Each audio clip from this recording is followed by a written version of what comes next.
Hello, everybody. Welcome to another episode of Nothing Like a Good Book. And it's really nice to have you with my Rudolph. I tell you what, if anybody out there has ever had any radiation on your nose type scenario, you would know the pain I'm going through. But the show must go on, and I've got a wonderful guest. And that's why we're going to do this show regardless. But dedicated to authors is what Nothing Like a Good Book is all about. So what does that mean for you? Are you thinking of writing a book? Do you have a book written? Do you want to market a book? Do you want to, get it out there? Do you want to sell it? Do you want to promote it? We're all about this, but also educational. We've got all sorts of guests coming on the show, all sorts of people that are interesting to the publishing industry and that are going to be able to help you. But my very first guest is a special guest on this episode, a successful author in his own right. But he's really more known for his book editing, his coaching, and his guidance. He's a guru at this stuff. 5 decades, in fact. Daniel Roth has dedicated his career to one thing, and that's finding the story. Funny about that. Finding a story. That's interesting. So I'm thrilled to have him on Nothing Like a Good Book. So, Daniel, welcome to the show. Thank you. Thank you, Mark. It's great to be here. Very good. Now, you've got quite a reputation, Daniel, but it's all good. Raised in the Big Apple. What were your hopes and dreams career-wise when you were growing up? Did you have any inklings like a fireman, policeman, soldier maybe, or a writer? Well, the only thing that I have ever wanted to be in my life really is a writer. I grew up with that dream. And I've been dabbling and in and out in poetry and screenplays and books ever since. And that's been there's really nothing else that I aspire to.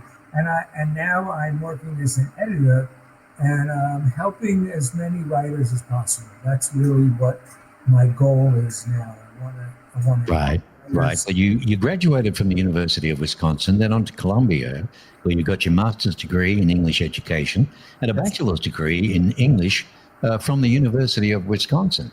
Yes. There must have been an inkling right there at the beginning anyway. Well, I was writing poetry in high school. I mean, it started pretty early for me. And in fact, I won a Student Scholastic Creative Writing Contest when I was a senior in high school, and that poem is published in a textbook on modern American poetry. So this was 1962. I mean, I'm an old guy, and this has been going on a long time. No, as a matter of fact, you just had a birthday, so happy birthday for that. Let's quickly look at some background. Former publisher, Simon & Schuster, huge. VP of New Business Development at HarperCollins, huge. And script development executive at Revolution Studios. Now, you are an expert in evaluating manuscripts, shaping screenplays, and developing global resonant content. All right. Now, we'll come back on that. But 50 years of experience as a writer and editor. And you are known for blending editorial precision with a collaborative, creative approach. All right. So you're passionate, really, about helping stories reach their fullest expression. What would you say that your specialties are, Daniel? Well, I concentrate on fiction, although I read lots of nonfiction. I think the heart of the matter for a fiction writer is what is the story about? What is the conflict about? How do you define? As a reader, what will make me want to read your book? I mean, that's the simplest question of all. And I think that the answer to that question lies in the tension between conflict and resolution. Because you need conflict, and you need the audience, the reader, needs to be engaged in that conflict, and has a vested interest in it successfully ending. Right. And that's the motivation that the reader needs to keep reading your book. Aside from the fact that they need to spend money on it, that's a motivation, and it shouldn't be overlooked. Right. How many scripts would you say then that you've professionally read, over your career? I was a script analyst quite a while in the beginning of my career, and I know because I counted them. I read over 1,000 scripts. And it's impossible for me to watch a movie now without being, an editor. I see holes in the story, but that's what I do. And I'm good at it. I work well with writers. I work with a passionate commitment to helping writers in any way that I can. I specialize in it is finding the story. That's really what I'm about, finding the story in a way that resonates for the reader. That's what it's all about. Right. This shot here, I think, is you in Italy somewhere. You've done a lot of travel overseas, been to a lot of places, all sorts of places, Sahara Desert, beaches of Morocco. You've danced to guava music. Throughout your life of 62 years, it took you to write this particular book, which is called The Ordinary Life in 3 Acts. Now, these are poems by your good self, and it's taken you years, but they're all about your life and your experiences, right? Yes. Yes, they are. I hope that in addition to that, someone once said that I was a poet of place. That's okay with me. Been called worse things in my life.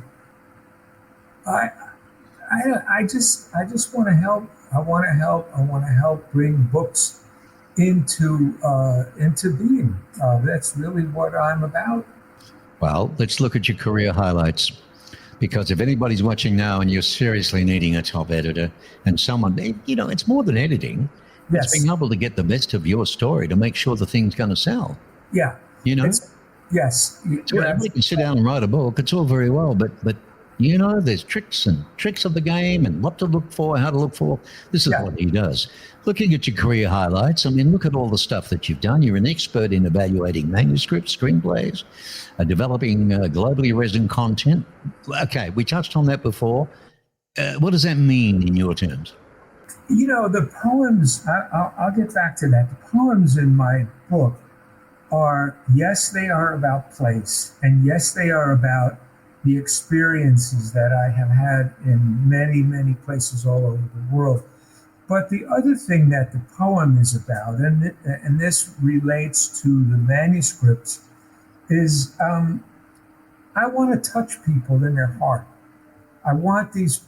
My hope is that some of these poems, and that's what I write whenever I inscribe a book. That's always what I say. I hope some of these poems will touch your heart. Right. So in addition to the world travel, in addition to meeting incredible people all over the world, I want people to be motivated. I want people to be moved. I want people to I don't know how else to say it. I want poetry to touch your heart. And that's what I mean by resonance. Right. So that's not what a movie script is about, but resonance backs into credibility.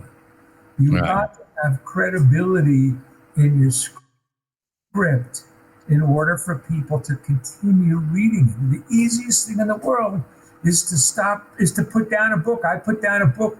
I'll tell you a story. Can I tell you a brief story? I read a book. I read about a fellow whose name I cannot pronounce, who just won the Nobel Prize in literature just 3 days ago.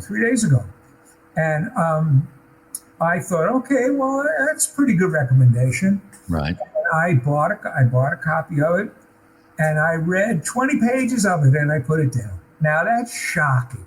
Anybody who's listening to this will say, well, what kind of editor are you? I couldn't read it. I just couldn't read it because it did not resonate. You've got to be able to find a way to touch it. What was it? Were all the tropes wrong or what? It was too condensed, too dense, too abstract. Really, if there is such a thing as a professional reader, I'm a professional reader. I could not read that book. And, it's a statement of fact. It has to do with resonance. You've got to be able to touch the reader in some way. Now, every reader is different. Every book is different. I understand that. But people have been telling stories around the campfire, long before there was a written word, long before there was anything known as a book.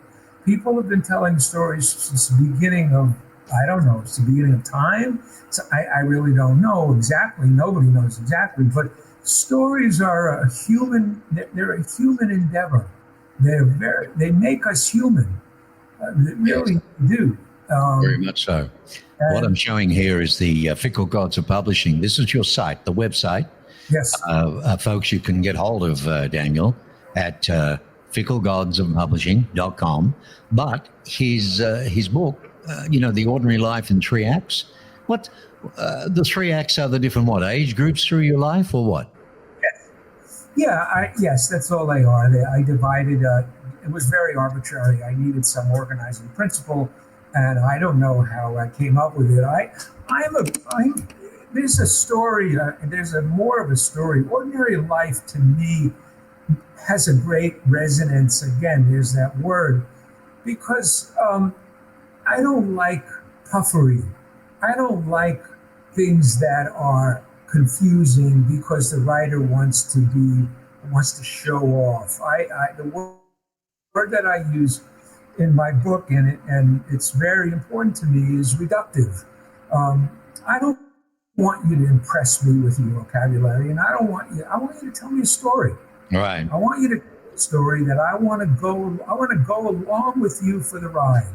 And if you can't do that, if your writing does not do that, you're going to have a hard time getting people to finish the book. And that's really what it's all about. Right. Buy the book, read it, and tell all your friends. Right.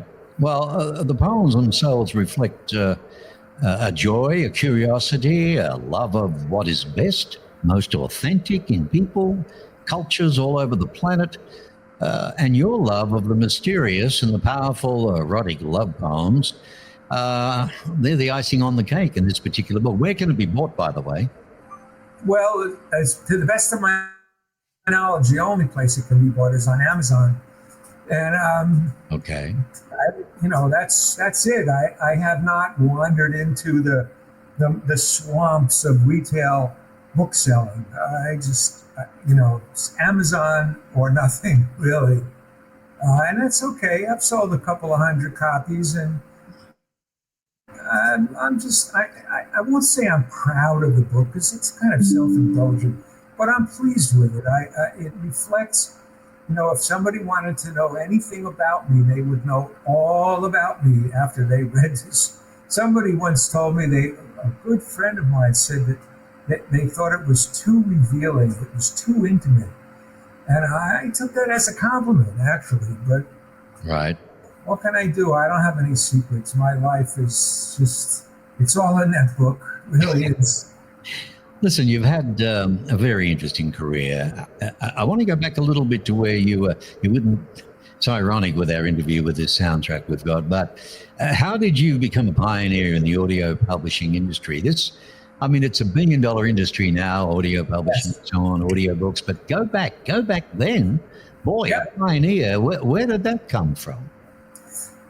Good question. Well, a fellow that I knew, a friend of mine, hired me. He had an idea for what we called a magazette, which is simply a combination of two words, magazine and cassette. This was when cassettes were popular. This was in the 80s. And this was before CDs and before everything else. That's why I'm an old man. What can I say?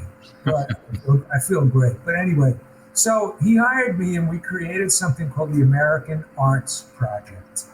And it was a monthly magazette, and I produced many shows with very prominent American artists. Right.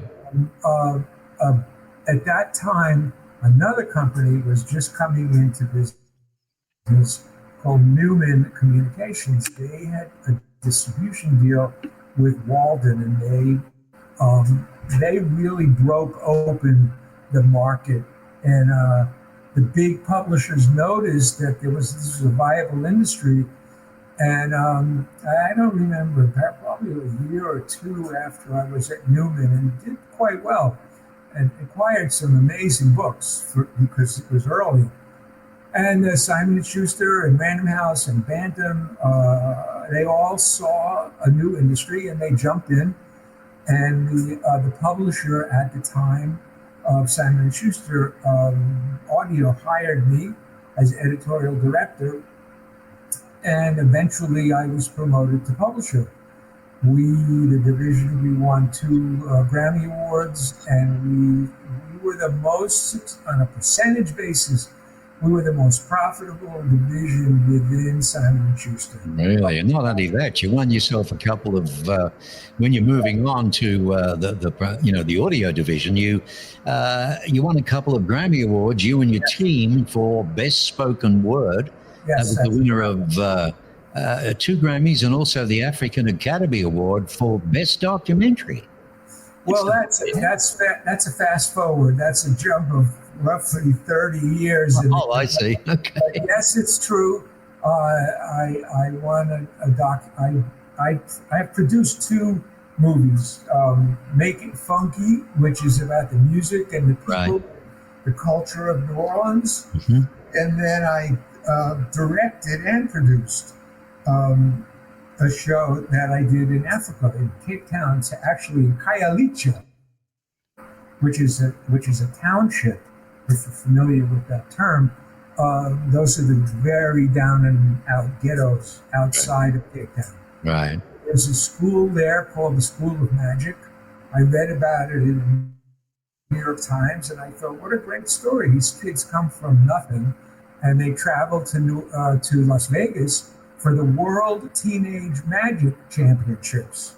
And I read this article in the New York Times, and I was just enthralled with the notion of that story, this journey that these kids made from Khayelitsha, from Cape Town, South Africa, to the theater, and it won an African Academy Award, and it didn't make a dime, and that's didn't why. Make a dime. Yeah, that's welcome to the industry. It's a pity I don't have a shot of the kids there or everything in Vegas. Maybe you've probably got one if you dig it out somewhere. Yeah, somewhere. You began to work as VP of New Business Development for the chairman, actually, of HarperCollins. It was a division of News Corp, right? What does that designation do in a big publishing house? You know, we hear about these big publishing houses. Yeah. What is that? What do you do in a job? Difficult. I mean, I can explain it. I came up with a phrase and a concept, the management and migration of copyright. That's me. And I thought, I work in this gigantic company that has all these different divisions, and they don't talk to one another. They don't interrelate. There's gold in them there hills, if you understand that expression. Right. I thought with the blessing of the chairman, I was able to travel between divisions to try to find material in one division and apply it to another division. And that had not been done, and it's still not really done. Maybe it is now, I don't know, I'm not close to the industry anymore. But the divisions were very much like silos. They were very separate, they were very territorial, they were very protective, they had their own P&L, their own financial results that they had to do. So they didn't care what the other division did. Well, I did. I thought it was ridiculous that we have all these assets, and I tried to move away from in publishing. The final product is the book. In my mind, the final product is the copyright. How can we exploit the copyright in as many different mediums as this gigantic multi-billion-dollar company like News Corp, like Paramount? And that's what I tried to do. It was very difficult. It was not a lot of fun. Oh, very hard indeed. But look, you're one of the best at what you do. That's why I got you on the show, really, because, you know, your working career going way back years, publishing and film and the film industry, which I'm involved in as well. So I appreciate the effort that goes in behind the scenes over 5 decades. But you have dedicated your career to one thing. You hang your hat on this one, right? And it's called Finding the Story. Briefly, Yes. explain that. Yes.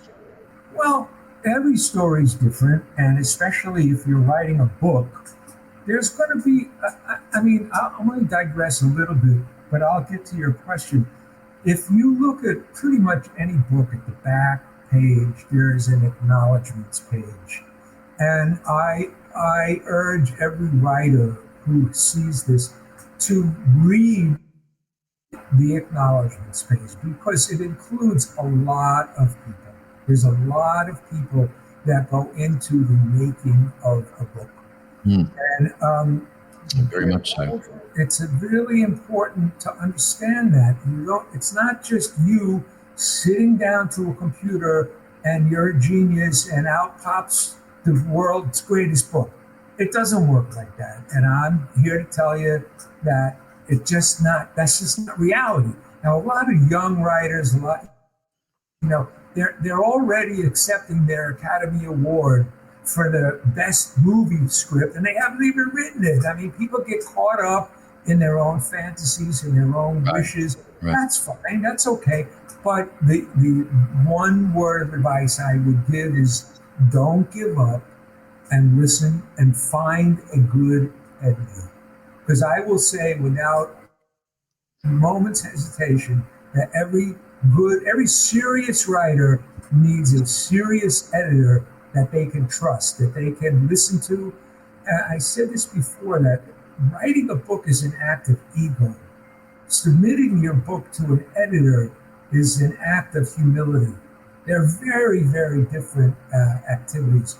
You really have to, the writer, you have to be willing to say, okay, give me some feedback. What works? What doesn't work? Does this work? Is the conflict sharp enough?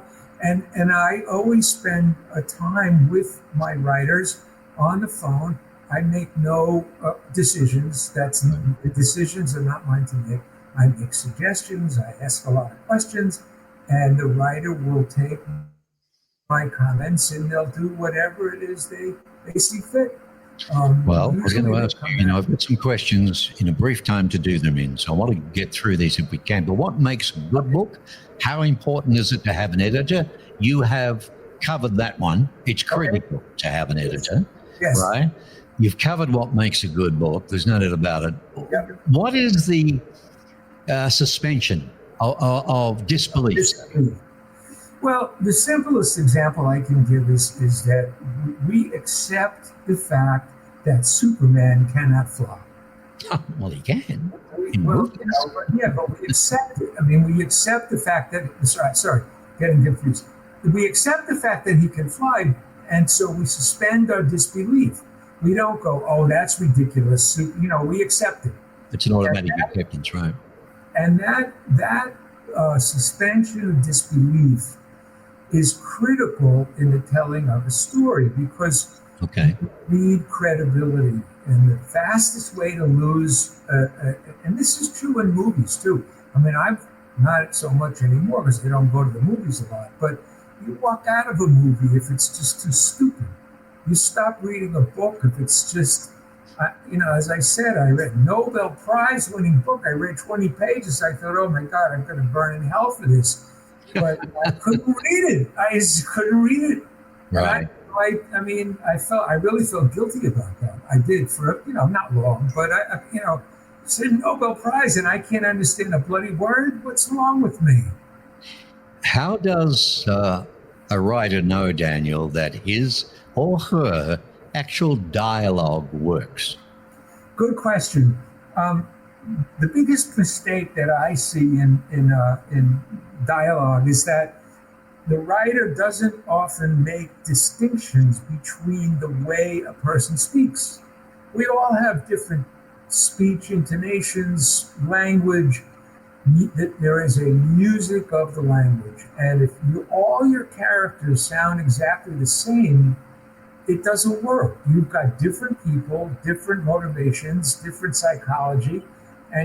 So my suggestion to writers is have someone or you yourself read the dialogue out loud. Listen to it and listen to the differences, the different characters. Not everyone speaks the same. And so the dialogue is really important. And I urge writers to listen to their own dialogue, have somebody else read it to you. And how does this sound to you? All right. That's a big tip. Listen to your own dialogue, right? It's like almost reading in the mirror, looking in the mirror, rehearsing a script or something, you know? Yeah. What else do I want to ask? Oh, the implied relationship.